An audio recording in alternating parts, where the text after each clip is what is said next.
Neste mês de abril, o Supremo Tribunal Federal, STF, suspendeu todos os processos que tratavam de contratos de prestação de serviços e pejotização aqui no Brasil.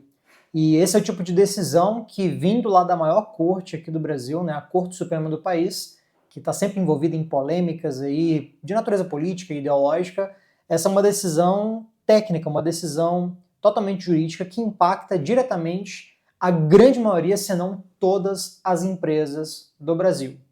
E no vídeo de hoje eu quero te apresentar exatamente do que se trata essa decisão, como é que ela pode impactar o seu negócio e quais são as implicações práticas disso. Como é que você, como empresário, pode se blindar de qualquer tipo de risco que essa decisão, ou mesmo uma reversão dessa decisão, possa trazer para o seu negócio. Vamos lá, para poder explicar para você um pouquinho sobre este assunto, é bom a gente lembrar o que é a pejotização na prática, né?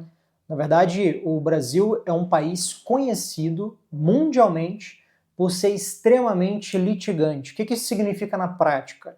É que todo mundo entra com ações judiciais para resolver literalmente qualquer probleminha.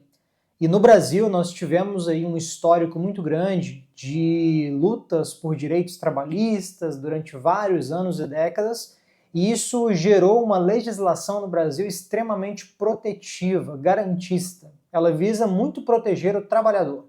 E essa legislação, ao longo do tempo, especialmente nos últimos 10, 15 anos, começou a pesar muito nas costas das empresas e dos empresários brasileiros. E é justamente por isso que muitos empresários recorreram a contratos de prestação de serviço PJ, o famoso PJ, para poder escapar dos encargos trabalhistas, encargos sociais que impactam e oneram muito o caixa das empresas aqui no Brasil. Com esse alto volume de ações trabalhistas que começaram a chegar na Justiça do Trabalho, justamente para discutir esses contratos PJ, né, as pessoas entravam com ações querendo justificar ou reconhecer o vínculo de emprego nesses contratos que eram de natureza de prestação de serviços, um contrato PJ. Acontece que o judiciário ficou abarrotado de ações, esse é o histórico mais recente, e isso foi chegando nas instâncias superiores até que agora estamos aí no caso da pejotização. A tendência dos tribunais no Brasil, ao longo dos últimos anos, tem sido de reconhecer a pejotização. O que isso significa? Que, na verdade, esses contratos PJ são só uma forma das empresas mascararem um vínculo de emprego. E, na grande maioria dos casos, até isso poderia se configurar, em outros nem tanto. Mas é porque, como o volume de ações foi tão grande, pedindo a mesma coisa, os tribunais acabaram que, enfim, encheram o saco daquilo, começaram a julgar tudo mais ou menos na mesma linha. E agora, tendo em vista o impacto econômico desse tipo de decisão, né, então, basicamente, as empresas ficaram com um receio muito grande de contratar como PJ, ao mesmo tempo não contratam CLT porque o encargo é muito grande, isso diminui a atividade econômica, isso impacta a economia negativamente e, no final das contas, todo mundo sai perdendo. Então, as decisões que vêm ali do STF, por exemplo, que tem a ver com contratos de PJ, vão impactar até mesmo a economia. E é justamente por isso que esse tema é tão relevante e por isso que eu quero trazer esse assunto para você aqui hoje. Então, o contexto é esse: várias ações trabalhistas pedindo reconhecimento de vínculo de emprego em contratos PJ, o judiciário ficou de saco cheio, começou a julgar tudo da mesma forma, entendendo que era uma pejotização, uma forma de mascarar esses vínculos de emprego, e as empresas ficaram com receio e, ao mesmo tempo, muita gente de forma irregular, e criou-se, dentro desse debate, assim como tudo no Brasil, né, criou-se uma polaridade. A gente tem hoje duas visões que tratam a respeito deste assunto. Uma visão mais favorável à ideia do contrato PJ e uma visão que apresenta alguns riscos ou algum tipo de prejuízo à sociedade em virtude dos contratos PJ. Tá? A primeira visão, a visão favorável, acredita que a liberdade das empresas de contratar PJs ela é muito positiva, porque afinal de contas ninguém está sendo compelido, obrigado a assinar aquele contrato. Afinal de contas é uma vaga, uma oferta de trabalho, de emprego ali, e que a empresa, tendo a possibilidade de contratar PJ, pode não somente diminuir os seus custos através dos encargos sociais que não estão incutidos dentro daquele contrato, e ao mesmo tempo, para quem é contratado, né, não é só o lado da empresa, para quem é contratado, é possível colocar mais dinheiro no bolso, porque também há descontos no contrato CLT, também há descontos para o trabalhador. Não é só a empresa que paga, o trabalhador também paga. Então existe essa visão favorável, que preza muito pela liberdade contratual, e muita gente, no Brasil principalmente, mercado de tecnologia, mercado de marketing digital, muita gente gosta do modelo de PJ, porque permite uma autonomia muito maior. Você não tem aquela mesma subordinação que existe num contrato CLT.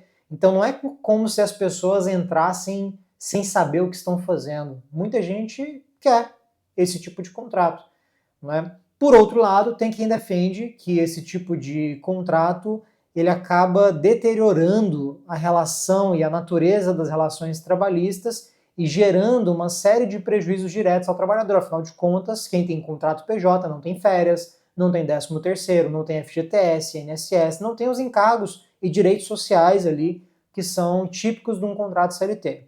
Então, duas visões, uma favorável, uma desfavorável, ambas com seus pontos, né, ambas devem ser consideradas, mas a verdade é que são essas duas visões que chegaram ali para o STF e, dado que a economia e o mercado muda bastante, a verdade é que o STF se viu numa situação onde ele precisa tomar decisões para definir de vez se é possível você contratar um PJ sem medo de ele depois, mesmo querendo assinar, gostando dos benefícios do contrato PJ, ele depois entrar com uma ação e te ferrar, né? Esse é o primeiro cenário. Ou você também tem a liberdade de, se você não quiser ser um PJ, entrar como um CLT, você como empregado entrar como CLT, e você receber os direitos e benefícios de um contrato trabalhista comum, tradicional, e ao mesmo tempo talvez não ganhar o mesmo tanto que ganharia num contrato PJ, do ponto de vista de liquidez, né, de colocar o dinheiro no bolso. Na perspectiva do empresário, que é você que está me assistindo, que eu quero que você entenda e trazer a importância dessa decisão do STF para você e para o seu negócio, o impacto maior disso é se a decisão do STF for favorável à ideia da pejotização, no sentido de que os contratos que são PJ devem se configurar como vínculo de emprego. Não acho que essa deve ser a tendência, mas caso isso aconteça, isso vai gerar muitos riscos para você. E a verdade é que é possível, mesmo sem saber a decisão do STF, você se prevenir a respeito desse assunto. É uma coisa que a gente trabalha bastante aqui na Safe, ao longo dos últimos anos, atendendo empresas de vários segmentos, várias indústrias, com diversos tamanhos, empresas com 100 funcionários, outras com 2 funcionários. A verdade é que você, tanto CLT quanto PJ, precisa ter algum nível de compliance trabalhista para que a sua empresa esteja preparada para a dinâmica tão tênue, né, que existe entre esses dois tipos de contrato, e você não se vê depois numa ação trabalhista, numa audiência trabalhista, respondendo para uma coisa que, poxa, podia ter sido evitada. A nossa proposta aqui para esse finalzinho de vídeo é te apresentar justamente quais são os riscos e impactos que você pode esperar desse tipo de decisão e como é que você se previne em relação a isso. Então vamos lá, o que você pode fazer enquanto aguarda a decisão do STF sobre esses contratos e a pejotização? A primeira coisa que você pode fazer é fazer uma análise dos contratos com colaboradores que você tem na sua empresa. Sejam eles CLT, sejam eles contratos PJ, mas principalmente os contratos PJ, que é o tema aqui do nosso vídeo de hoje.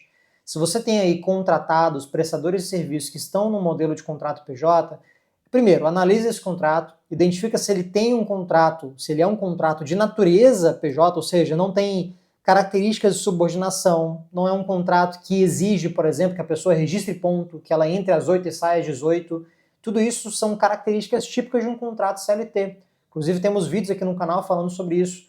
Mas é importante você olhar esses contratos, analisar essas cláusulas, porque às vezes mesmo no dia a dia, você tratando aquela pessoa como um PJ, tudo certo, se o contrato tiver uma cláusula que denota que o contrato é de natureza CLT, um contrato trabalhista, você pode se complicar, porque hoje está tudo bem, mas nunca se sabe, né? De repente amanhã essa pessoa está precisando de um dinheiro, está com um problema, às vezes briga com você, briga com alguém da empresa, sai da empresa magoada, entra com uma ação trabalhista e você vai responder um processo.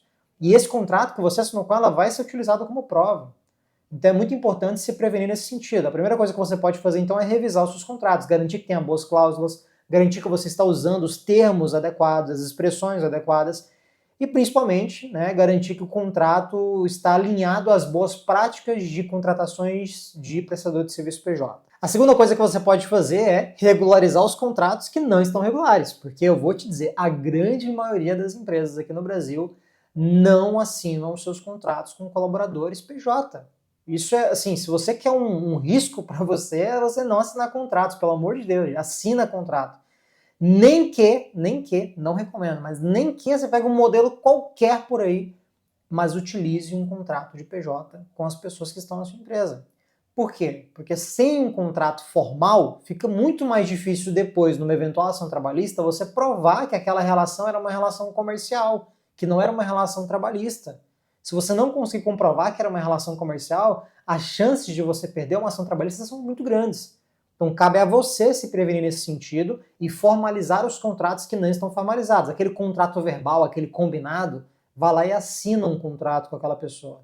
Não deixe isso para que um terceiro depois venha decidir, e um terceiro que vai decidir de acordo com o que ele tem em mãos.